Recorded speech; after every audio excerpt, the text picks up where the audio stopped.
The Cincinnati Reds missing on Kyle Schwarber doesn't have me mad. It just has me disappointed.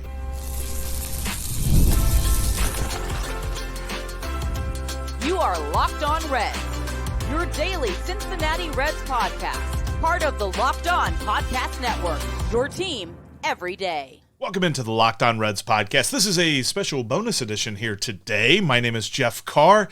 Steve is currently traveling, so it's just me. And we're going to be reacting to the Kyle Schwarber news that Kyle Schwarber is returning to the Philadelphia Phillies on a 5-year, $150 million contract. Thank you so much for joining us on this bonus edition of the Locked On Reds podcast. Locked On Reds, as always, is part of the Locked On Podcast Network.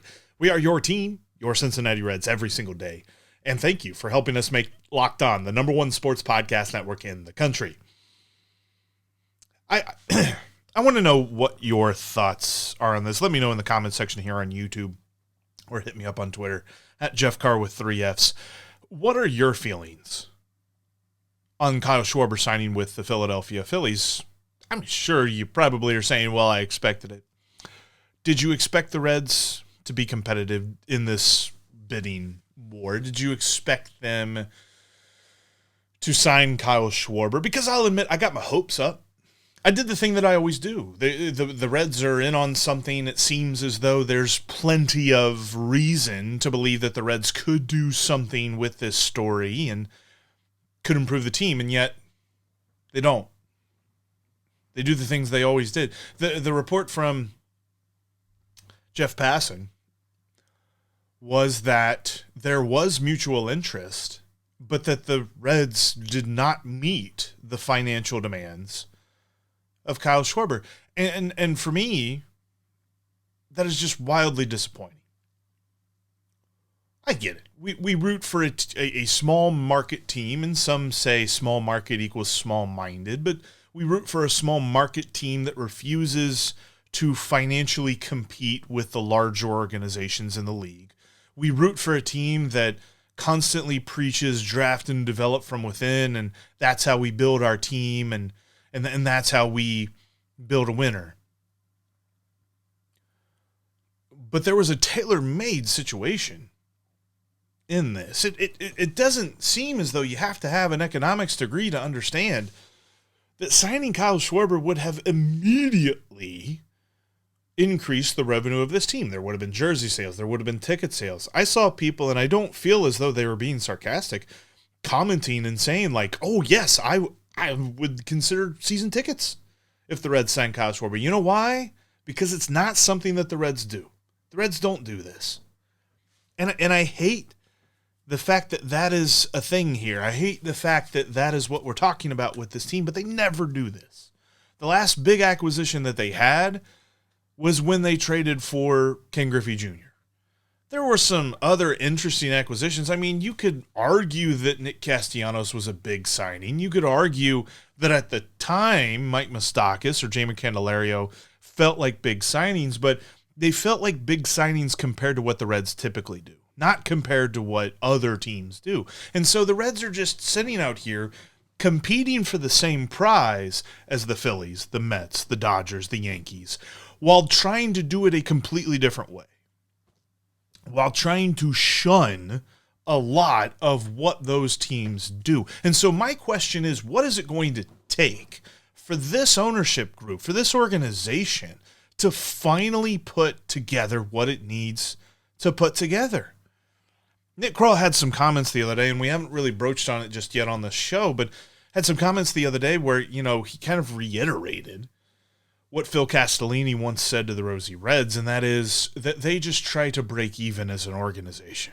He meant financially, but quite frankly, you could see where he's talking about them just trying to be a 500 ball club, because they were slightly better than that last year, and it feels as though that is what they're aiming for this offseason, just to be slightly better than a 500 team, or right there at 500.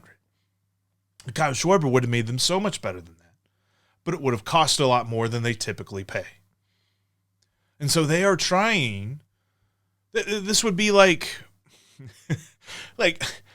no offense to anyone who shops at any certain grocery store, but it's like somebody going on to a cooking competition And they're bringing ingredients from like a Whole Foods, or if you're local in the Cincinnati area, like a Dorothy Lane Market or a Jungle Gyms, going up against somebody who went to Aldi or somebody who got their ingredients from like a convenience store or something like that, you know? That's what the Reds are trying to do. And sure, you can get some good stuff at Aldi's, and you can get some good stuff at the other places. But more often than not, the teams that are doing the bidding and are winning the bidding wars, those are the teams that are going to win. And yeah, I get it. I'm not making an argument.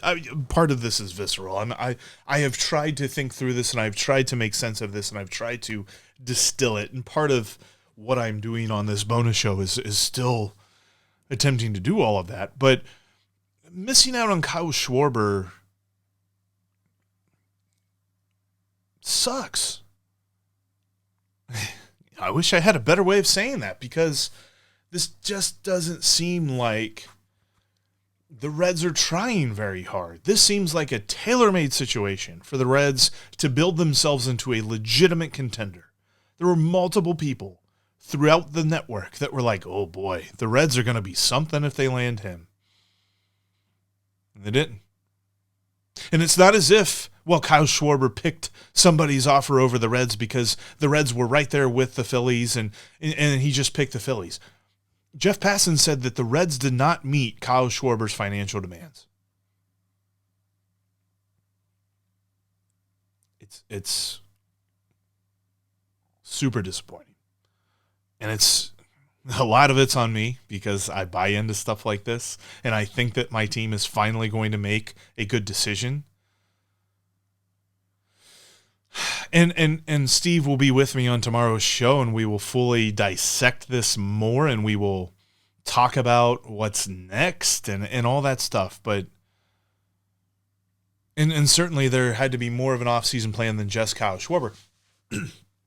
But it felt like this was a legitimate chance for the Reds to be legitimate, and they decided that it cost too much to be legitimate. So the question is, what's next? The problem is the Reds have given us the answer. There's no better way to enjoy a football game than to bet it live with FanDuel. And all you have to do is check out all the different lines that they have, because as the game goes along, point spreads change, totals change, money lines change, even player prop bets change. And FanDuel is all over it. If you want to get in live on the action in every single football game for the rest of the season and even in the playoffs too, FanDuel has you covered. Like right now, the line for the Bengals, they're 2.5-point home dogs to the Ravens this Sunday. I don't know about that one, because it kind of feels like the Ravens are frauds. But the question will be, are the Bengals still in this? I think Joe Burrow will still keep them in this, but 2.5-point dogs is interesting at home. The live lines are going to be crazy. Got to check it all out over on FanDuel. Download that FanDuel app today and get in on all of the live betting fun. I love Game Time. I use Game Time all the time, whether I'm going to a game tonight or I'm going to a game 6 months from now. Game Time has you covered because they've got great last-minute deals, and they show you the all-in pricing up front before you ever add the ticket to your cart. Or if you're tracking an event like, say, opening day, then you can set price alerts for it, and they will alert you whenever prices drop so that you can take advantage of the best available prices. Plus, if you're going somewhere you've never been, they show you your view from your seat. Steve and I use this app all the time, especially during baseball season, but football season as well. I use it to go to Cyclones games during hockey season. Game Time is awesome. You've got to download Game Time today. Create an account and use the promo code LOCKEDONMLB to save $20 off your first purchase. Again, that's Game Time and the promo code LOCKEDONMLB for $20 off your first purchase. Swipe, tap, ticket, go. Download Game Time today. Thank you for making Locked On Reds part of your day, making us your first listen, your second listen, however many lessons that you do. I appreciate you for helping us make Locked On the #1 sports podcast network in the country and By the way, make sure you head on over to lockedonreds.substack.com and lockedonreds.substack.com and join our Everydayer Club. Get ad-free shows, and you can also join the members-only Discord channel and talk some Reds with us on there. And I appreciate you for joining me here on this bonus episode that maybe you are saying, look, I told you so, and you have every right to do that. And I still would say, like, I would say now, like, I know if you were going to ask me to put whatever amount of money that I could that made it feel like an amount of money that made me feel uncomfortable, I would have said, yeah, he's going back to Philadelphia. But this was an opportunity for the Reds to be legitimate. And they balked at that. They decided not to. And here's the biggest problem is that some folks are now, okay, so what's next? Who do you pivot to? Do you go to Bellinger? Or Cody Bellinger in the outfield? Do you go to Pete Alonso? Maybe he plays some first base and some DH and swaps out with Sal Stewart that way.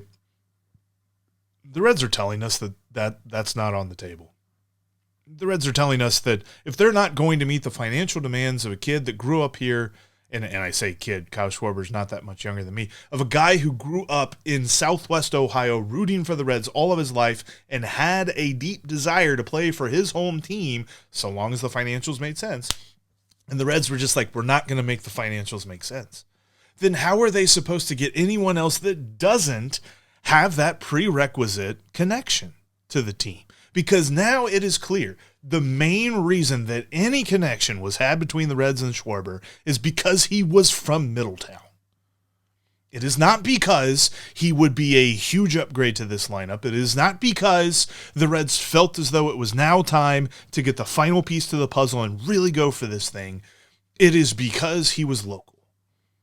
Pete Alonso is not from here. Cody Bellinger is not from here. The top-tier free agents, they're not from Southwest Ohio.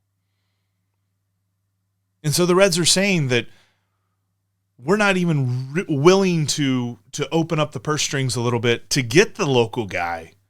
We're definitely not going to open up the purse strings to go to Pete Alonso. If you remember from the general manager meetings that happened back in November, there were reports that Nick Krall met with the representatives of Pete Alonso and talked with him. And pretty much the reports on that were, yeah, they talked.